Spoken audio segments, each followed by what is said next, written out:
এবছরও দুর্গাপুজোর প্রতিমাতে চমক দিতে চলেছে গাজল থানা রোড সার্বজনীন দুর্গাপুজো কমিটি তথা ব্ল্যাক ডায়মন্ড ক্লাব। এদিন রাতে বেশ ধুমধাম করে উৎসাহ সহকারে মুর্শিদাবাদ থেকে প্রতিমা নিয়ে আসা হয়। মুর্শিদাবাদের প্রখ্যাত মৃৎশিল্পী অসীম পালের তৈরি দেবী দুর্গা প্রতিমা।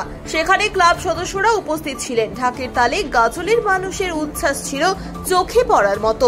জানা গিয়েছে ব্ল্যাক ডায়মন্ড ক্লাব দুর্গাপুজোতে প্রতি বছরই নজর কাড়ে।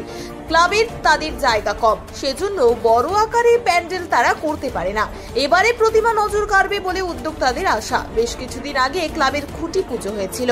পুজোর জোর প্রস্তুতি শুরু হয়ে গিয়েছে ইতিমধ্যেই। ক্লাব হচ্ছে গাজল থানা রোড সার্বজনীন দুর্গাপূজা কমিটি পরিচালনায় ব্ল্যাক ডায়মন্ড। এবার আমাদের 40তম দুর্গাপুজোর বছর। এই আমাদের থিম আমাদের জায়গার অভাবে আমরা কোনো থিম আমরা করতে পারি না। নর্মাল প্যান্ডেল আমরা করি। প্রতিমা আমরা শিল্পশ্রী প্রাপ্ত তার ছেলে।